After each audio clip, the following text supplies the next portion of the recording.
So. Right, morning y'all. Hope you all had a great weekend and played some good golf and all those kind of things. Today we're with Michael, journey student. It's his 4th out of 5 sessions. Last time I spoke to Michael, he was playing well, but his driver was letting him down. He seems to fail a bit with that, so if we get time, we'll do a bit of work on that today. As always, love doing the journey students. Let's get to talkie, give him some help.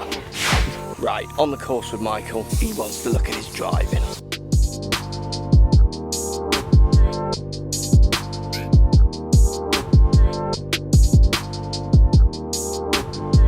Right, so first tee shot for Michael, we're actually chucking it out. It was in the trees just up here up the left. He hit a 5-wood.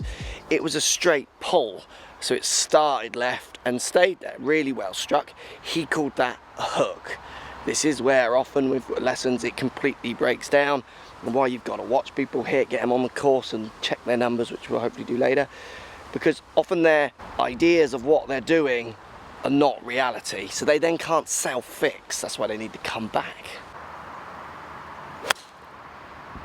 So that's the same shot, straight pull, with a fraction of shape, but in all honesty, I would like to keep that shape. That shape was good. Yeah. We need it starting down the right.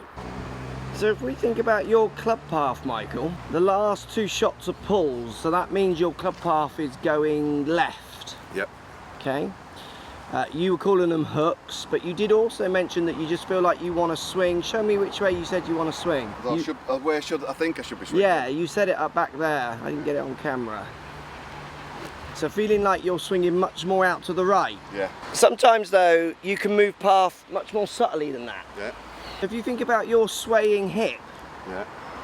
So if you sway your hips back this way. Yeah. And then don't move them enough this way. Yeah.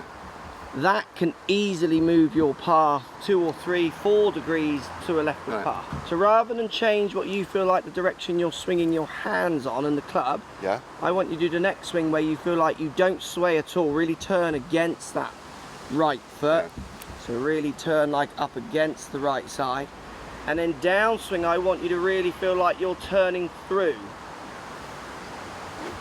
So basically you're trying to shift impact more this way, yeah. which will push path possibly more out to the right.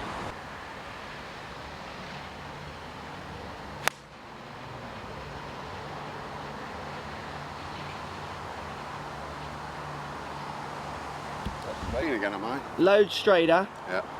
I reckon I'm going to hit an easy 7. Yeah. So I definitely think you could have hit an easy 7, so the 8 was not quite enough club, but a good shot, considerably less left. You don't need to brutalise path.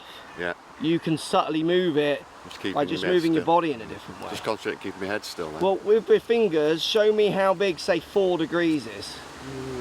Exactly, yeah, it's minuscule, it's millimetres. Your practice swing, and lots of people do it, is moving path 30 degrees, not 4. Yeah. So with your path, what you do is, because the shot goes 80 yards left, you think the swing fix has to be like a massive shift of path. Yeah. 80 yards left can come from a 2 degree, 4 degree discrepancy, which you've already pointed out, which I agree with. It's like this big. So it's actually a tinier, much smaller shift to move path for people. I could move your ball position back 3 inches, 2 inches, and that would shift your path. Yeah, it would then compromise loft, which I don't want to do. Yeah. So rather than do that, just getting you to not have that sway and make sure you try and push your way through, that moves path for someone who's like close to being on line with your path most times. Enough. You don't need to brutalise it with massive arm shafts. Oh, okay. So that feels probably much more restricted on the way back for you, doesn't it? Feels more stable. Yeah, that's good. So let's see, we'll hit in a second, but let's see if that shift, that path on the way down, with the driver as well.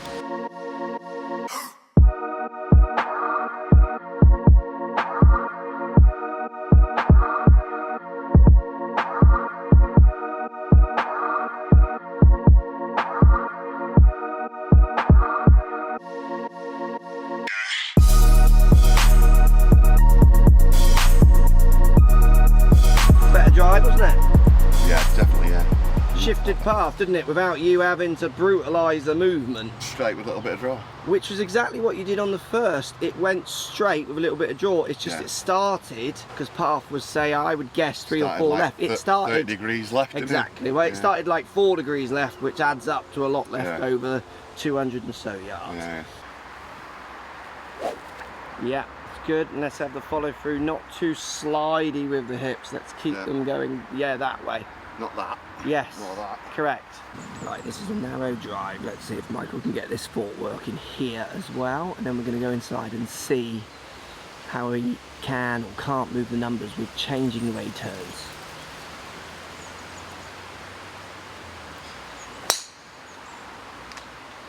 So where did you strike that? That was a bit heely, that. Yeah, that was a low heel. Let's try again with a strike. So it was a low heel straight into the bushes here, like 100 yards forward. So that's all strike.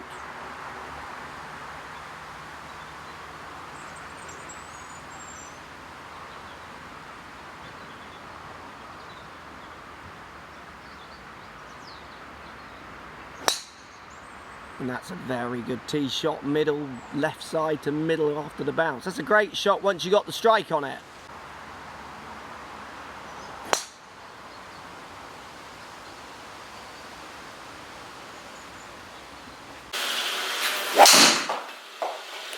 I want you now to hit a few without thinking about the sway and go back to what you were doing on the first. Just hit them like you did when you come in. And let's see how the numbers change, if they do or if they don't.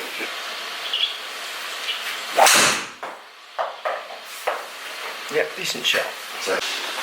So if we look at the numbers, so you feel like the sway swing takes more energy, basically. Definitely, yeah. Which is interesting, that the first shot you swung 1 in to out of the sway swing. Yeah. The non-sway swing, you didn't. The least you hit was 2.6 in to out. So you averaged 3.6 in to out with the non-sway. With the sway, you average 3.4 in to out. So your average club path with both ideas is the same. Yeah.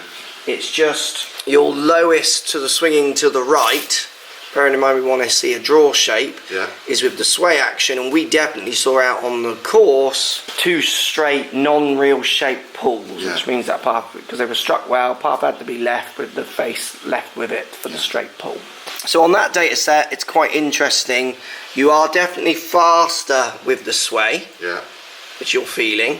You're slower, more contained with the non-sway. The club face is a little bit too close sometimes, which gives us a bit of overturn on some. But I personally see the non-sway swing creating, I reckon, out of every 10 shots, 1 shot which will be less pulled. Yeah.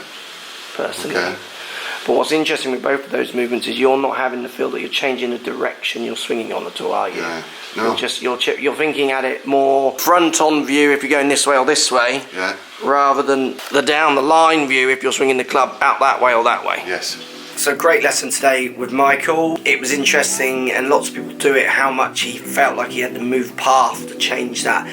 The big miss. So he misses in a big way and feels like the swing has to be massively different.